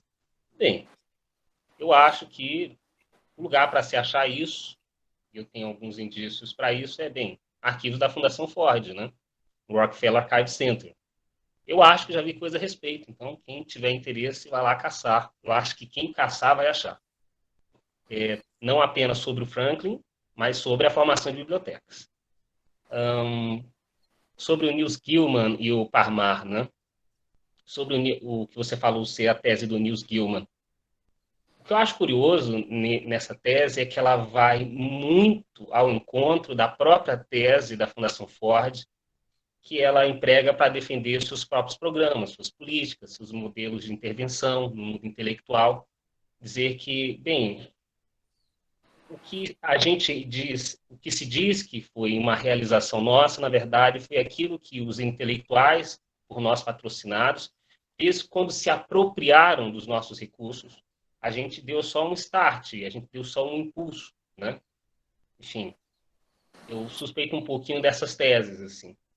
Segundo, que eu acho que um dos emblemas do sucesso dessas iniciativas, por exemplo, a Fundação Ford, que você está chamando de diplomacia privada, acho um termo interessante, é que você, em um determinado assunto, mais ou menos da mesma maneira, independentemente do lugar onde você está no espectro político. E eu acho que isso é um emblema de sucesso. Então, A esquerda inteira está discutindo o desenvolvimentismo sob um certo prisma, e ponto. O centro está discutindo a mesma coisa. As direitas, boa parte delas, estão discutindo a mesma coisa. Né? Se isso é sucesso, eu não sei o que é. Né? E eu acho que isso não é só o resultado de que os intelectuais individualmente foram lá e, enfim, tiveram esses insights, entendeu? Não acho que é assim. Minha opinião. E o segundo, sobre o Parmar, e aí não é sobre o Parmar, é sobre... E também não é sobre o Gramsci, é sobre uma certa segmento dos gramscianos, cujo problema, eu acho, é de dizer uma coisa mais ou menos óbvia, é o de que, bem, você tem elites, eles têm um establishment, e as organizações que eles criam têm interesses orgânicos com essas elites, ou esse establishment que as criaram. Isso é óbvio. Mas, enfim, você tem uma pá de trabalhos que estão aí sendo feitos só para dizer isso. E aí você se pergunta, e daí? O que você faz com essa informação? Né? Ou seja, você tem essas organizações, essas instituições que têm interesses próprios, que são interesses dos seus dirigentes, dos seus fundadores. Né? Então, mas é isso, acho que era o que eu tinha para dizer de momento. Laura, tudo bem? Tudo bem. Laura, em 68, a GRD publicou o livro O Negro Revoltado, do Abdias Nascimento. Uhum.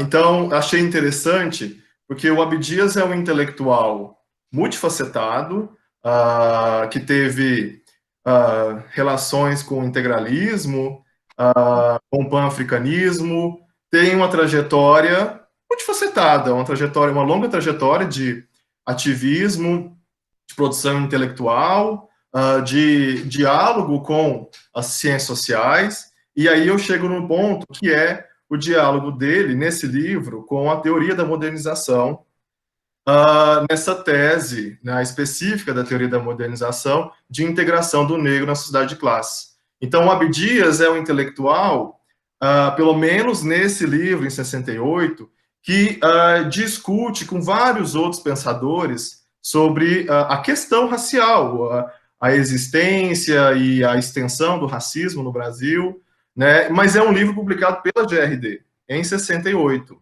Né? Então, eu queria saber se você conseguiu rastrear alguma coisa em torno desse livro, O Negro Revoltado, qual a identificação desse livro com o programa da GRD, do IPES, né? Eu fiquei muito intrigado, assim, com o fato, né, do Abdias ter saído primeiro pela GRD, né? Então, queria, não sei, trocar informações com você nesse sentido.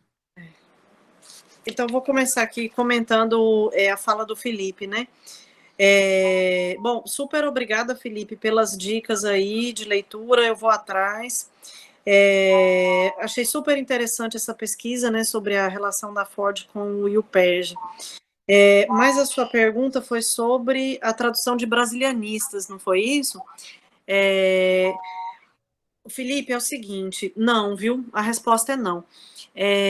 A lista completa de todos os textos que foram publicados pelo Franklin está disponível online na divisão de livros raros e coleções especiais do Congresso, da Biblioteca do Congresso. Então, para quem tiver curiosidade, encontra no Google aí toda a lista com a data de publicação em língua portuguesa. As listas são por idioma, né, em que foi traduzido. Então, tem a lista de livros traduzidos para o português, para o espanhol e aí para todas as línguas em que eles traduziram. E não tem nenhum estudo sobre o brasilianismo ou nenhum livro de brasilianista que consta na lista, não. No Brasil, na América Latina, de uma maneira geral, a tônica das publicações do Franklin Book era de livros técnicos, né?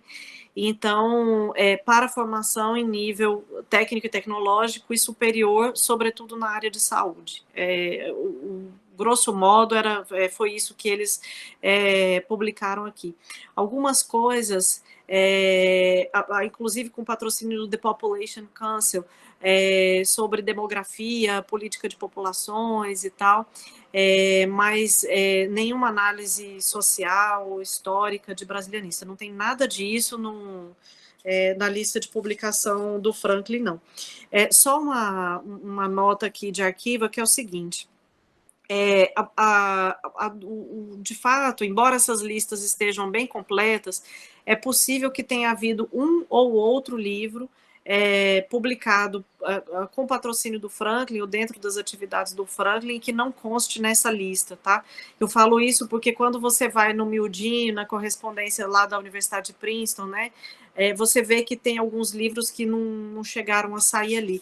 Mas essas listas, elas são bastante completas, assim, elas contemplam quase tudo que foi patrocinado pelo programa. Então, a resposta é não tem nada nesse sentido, não. Sobre a questão do Wanderson, eu achei super interessante essa informação da CAPES, viu, Wanderson? Também a lembrança dos arquivos da Ford, é uma coisa sobre a qual eu já tinha pensado, mas eu não tive a oportunidade de voltar nos Estados Unidos depois, né, para poder olhar essa questão. Então, eu fiz uma tentativa aqui no Brasil, novamente com a Fiesp, que eu já tinha tentado acessar no doutorado, e novamente não consegui, e no Arquivo Nacional de Brasília, no Fundo MEC, e sem sucesso. Então, por isso que eu mantive as minhas fontes do doutorado e o que eu ampliei depois na Biblioteca do Congresso. Sobre a questão do Gilman, olha, Wanderson, a sua questão é muito boa, viu? Tem aquele livro um clássico do Sérgio Micheli sobre a Fundação Ford, né? Que às vezes as pessoas até ironizam um pouco o livro, que falam que ele é um livro muito comemorativo, muito elogioso, né? E eu, assim, né, não vou entrar no mérito e tal, para não falar do professor, mas, de fato, o livro é comemorativo, né? E existe uma leitura um pouco chapa branca em torno das atividades da Fundação, que é uma leitura que é muito distinta da leitura do Parmar, que é uma leitura mais consistente, mais problematizadora, né? Agora, dito isso, então, eu concordo com você, que eu acho que muitas vezes essa análise, né, de que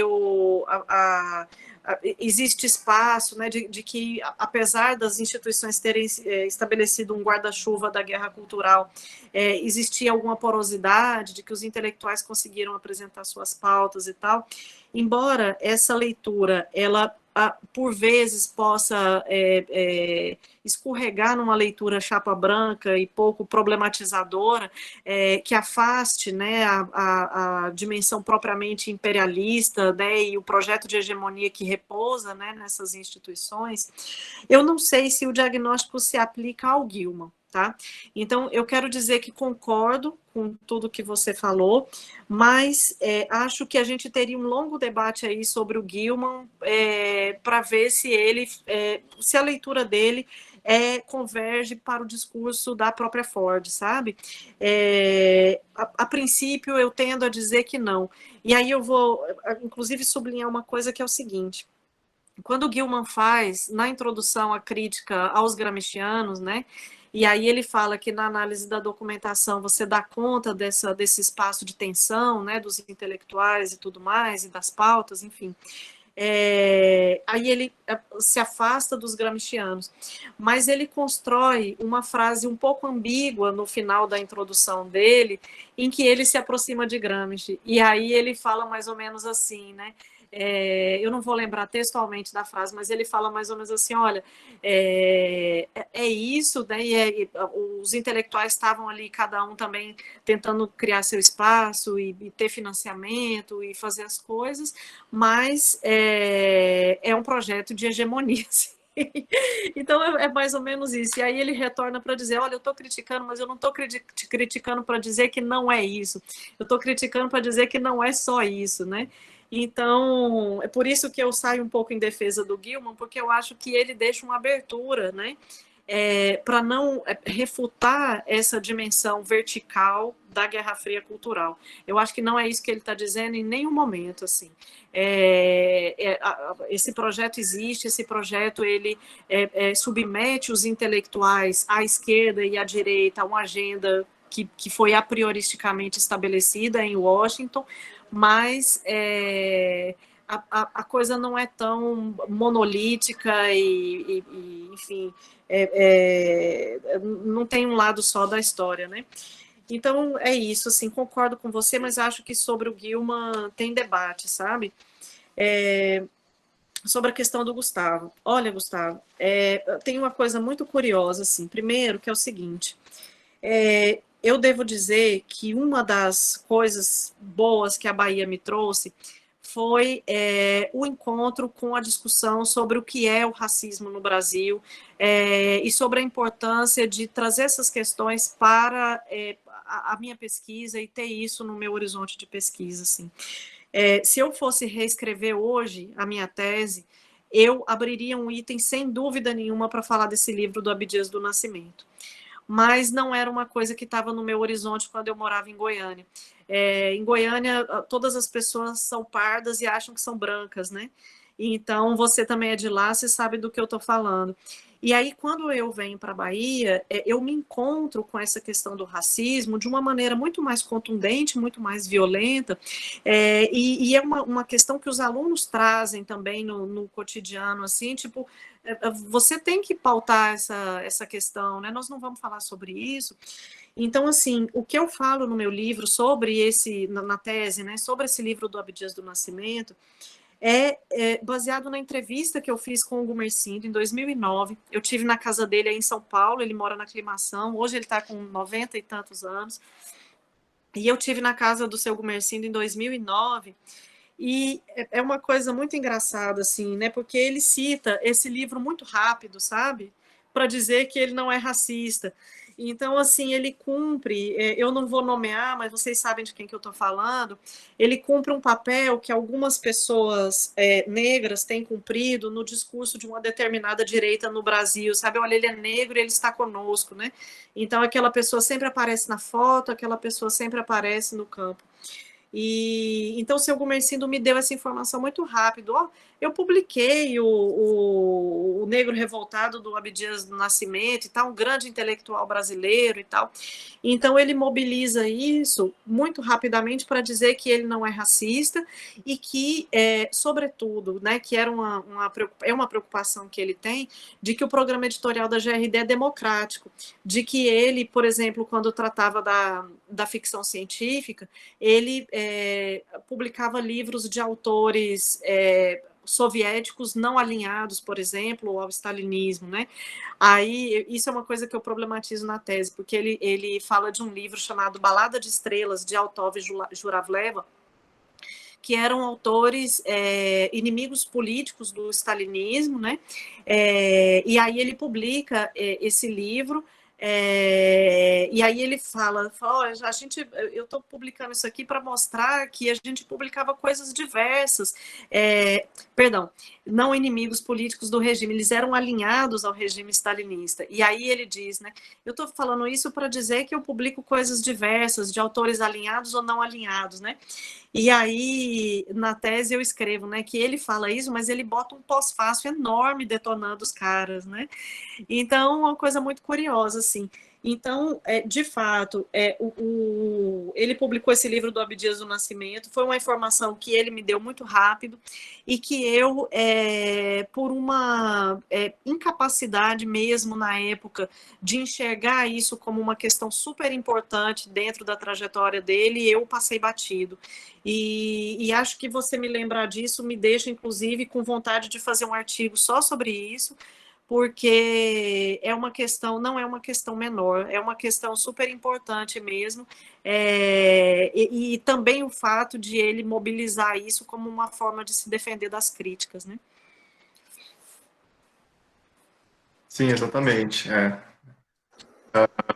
Só complementar aqui, essa argumentação do Gumercindo em torno da suposta democracia do programa editorial da GRD é um ponto de vista. Um outro ponto de vista, né, importante é o do Abdias para fazer parte dessa editora, né? Será que foi uma abertura possível naquele momento? Só importante, né? O que o Abdias, afinal, fazia num programa editorial da GRD? Né? Esse é um ponto de vista, acho que importante, assim, para se discutir, né, os debates sobre o racismo nos anos 60. Né? Vista que esse era um debate importante também para os Estados Unidos, né? Na Guerra Fria Cultural. E eu fiquei curioso para saber se esse livro saiu com o apoio do Franklin Book Program ou não, né? Então, não sei, acho que é válido a gente esmiuçar um pouco mais, né? Fiquei muito intrigado mesmo com o Abdias na GRD. Né? A segunda edição desse livro saiu pela Nova Fronteira, com um novo prefácio, né? Mas a de 68 é uma discussão com vários representantes, né? Com várias interpretações da questão racial. O Edson Carneiro, o Gilberto, o Costa Pinto, enfim, são intelectuais brasileiros que deram contribuições diferentes, né, sobre a questão racial. E o Abdias discute com esses autores para mostrar que o racismo é a tese do Florestan Fernandes, né, de integração, que o racismo é um fator, né, uma barreira muito forte para a integração do negro, né, no sistema capitalista. Então, se tem esse teor, o livro, né, do Abdias, que naquele momento tinha esse verniz democrático, a tese da integração no negro era uma tese supostamente democrática nos anos 60, né? Então, que diabos esse livro fazia parte da GRD? Né? É uma questão que pode ser pensada. Sim. Ô, Gustavo, deixa eu só explicitar uma coisa aqui, viu?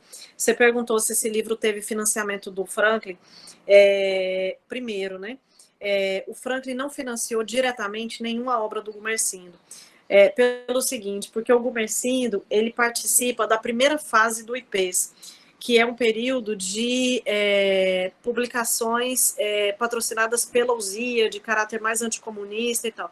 Então, no momento em que o IPES ele ganha mais essa cara de think tank e vai fazer a parceria com o Franklin e tudo mais, o Gumersindo não publica mais pelo IPES, entendeu? Então, essa é a primeira questão.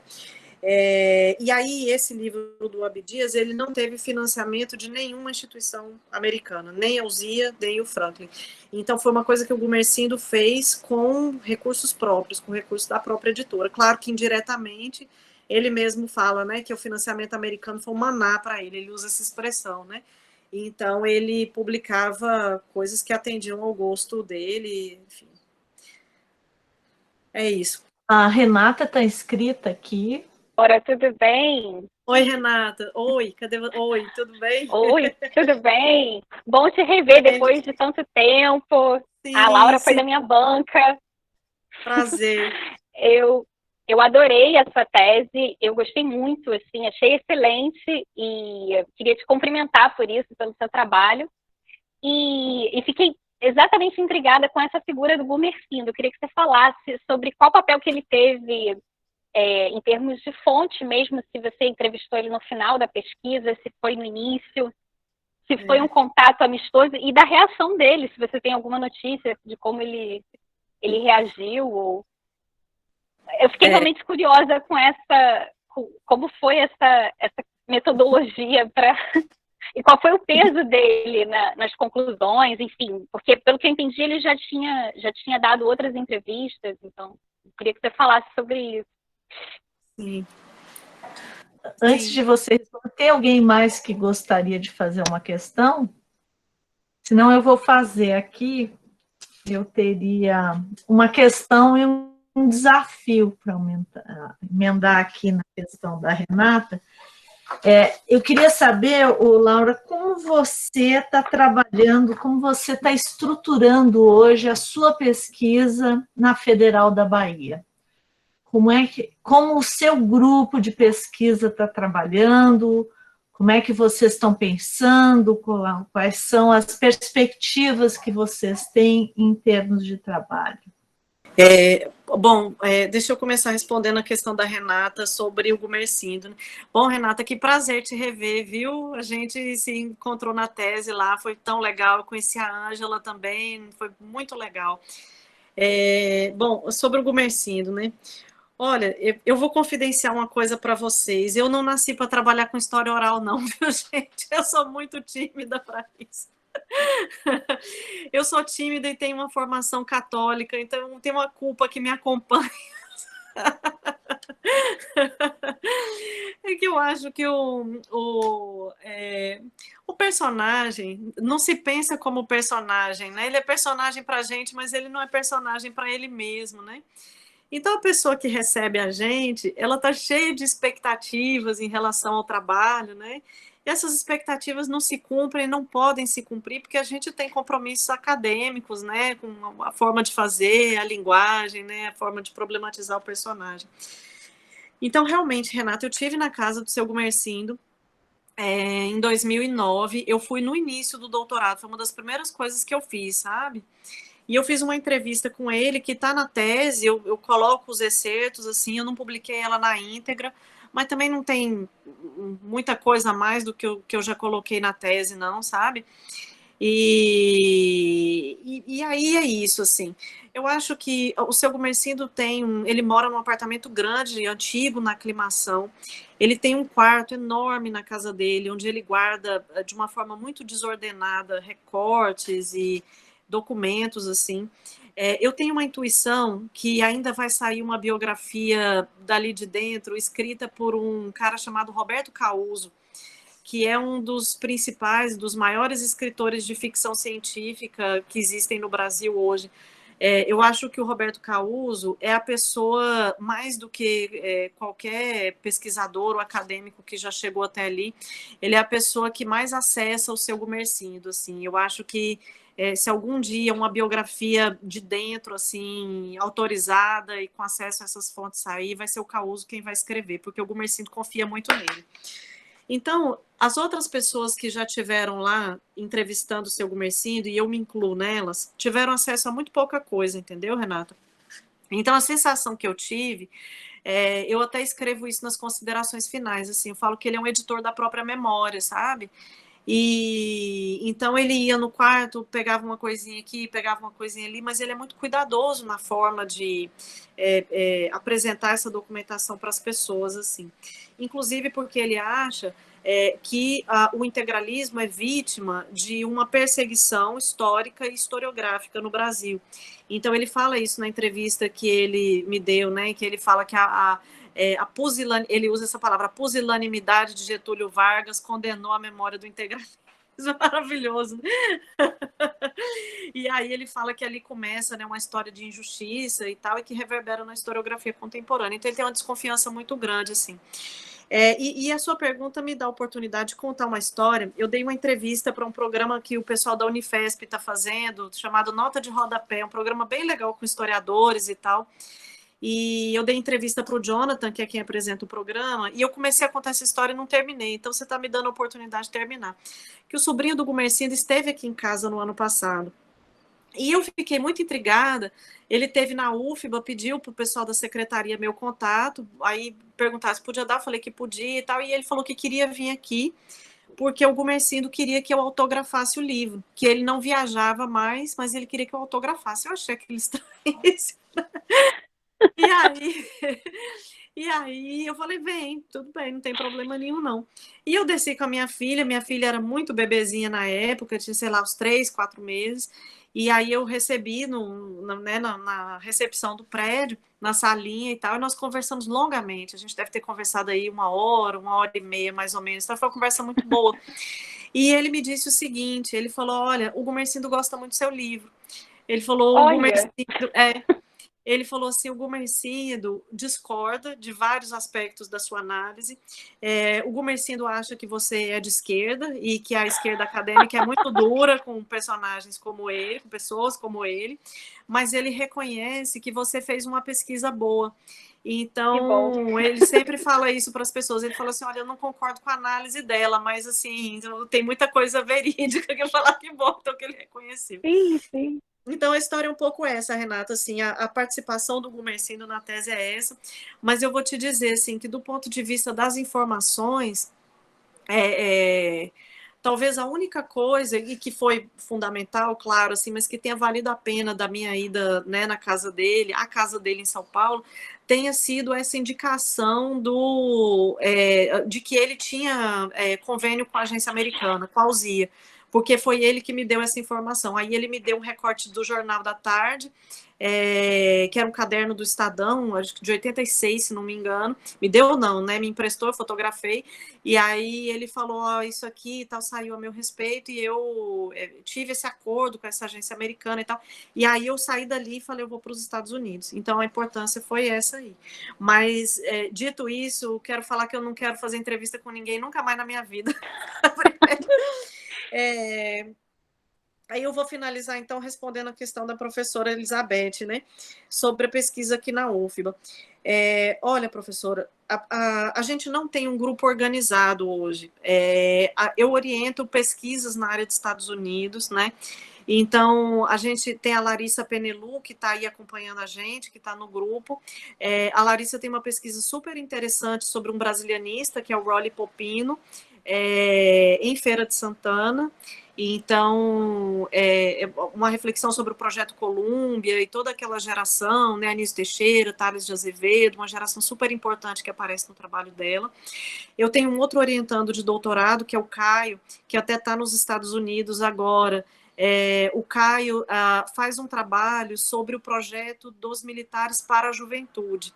Então, o Caio teve algumas dificuldades, enfim, em termos né, da condução da pesquisa de arquivo e tal, mas deve aparecer alguma coisa da USIA também, questão da publicação para jovens e tal, isso aí deve aparecer no trabalho dele também. E aí, sobre Estados Unidos... Que época é a pesquisa dele? De que época? 60, década de 60. Ele trabalha com os anos 60. Eu estou com uma outra orientanda de doutorado, mas essa não tem nada a ver com os Estados Unidos, é uma coisa que eu peguei mais pelo integralismo, porque ela trabalha com a política patrimonial do Estado Novo. Então, um momento em que o Gustavo Barroso é afastado da estrutura do IPHAN e da política de patrimônio e museus no Brasil e tal, e aí tem um trabalho nesse sentido, assim. Estou com um orientando de mestrado, que é o Júlio, que está finalizando um trabalho fantástico sobre a guerra da informação na África do Sul. Então, como o governo sul-africano criou, através de revistas em quadrinho, várias coisas assim, uma atmosfera de legitimação pública do apartheid, que não tem diretamente a ver com a questão dos Estados Unidos, mas que tem interface, porque ele está falando de Guerra Fria, está falando de guerra da informação e está falando de questão racial. Então, minhas orientações que mais se aproximam, né, do nosso tema aqui, da Guerra Fria e da relação com os Estados Unidos são essas. Mas a gente não tem hoje um grupo organizado, cada um está fazendo as suas pesquisas, e na época da pandemia menos ainda, né? Mas o meu desejo é o de que esse grupo cresça também, acho que conforme o meu tempo na universidade for passando aqui, isso também vai acontecer, né? E agora tenho, né, enfim, um espaço de diálogo acadêmico e pessoal muito legal com a Elisa Morinaca, que também está nos acompanhando hoje, que está no grupo, que além de minha amiga, é professora da Letras, né, do Instituto de Letras da UFBA, que tem um trabalho super importante sobre as traduções de escritores brasileiros nos Estados Unidos, então ela faz o caminho inverso, né, e ela faz um trabalho fantástico comparando as traduções e os originais, e também é enfim, um núcleo aí que eu espero que floresça, né, de intercâmbio da gente aqui dentro da UFBA. É isso. Então, nós começamos aqui essa primeira série desses encontros, que nós não demos nome ainda, mas hoje de manhã eu pensei num nome para esses encontros. Eu queria deixar aberto o convite a vocês para que participem conosco nessas jornadas que nós faremos de discussão e tal, né, para a gente começar a fazer essa rede de interação, né, de diálogos sobre a Guerra Fria, sobre as pesquisas, né? Mas eu gostaria de agradecer a vocês, foi ótimo a sua presença, foi uma inauguração em grande estilo, faltou a taça de champanhe, mas pode beber agora. Então a gente deixa para fazer esse brinde ao vivo quando a gente puder, e espero que seja o mais rápido possível.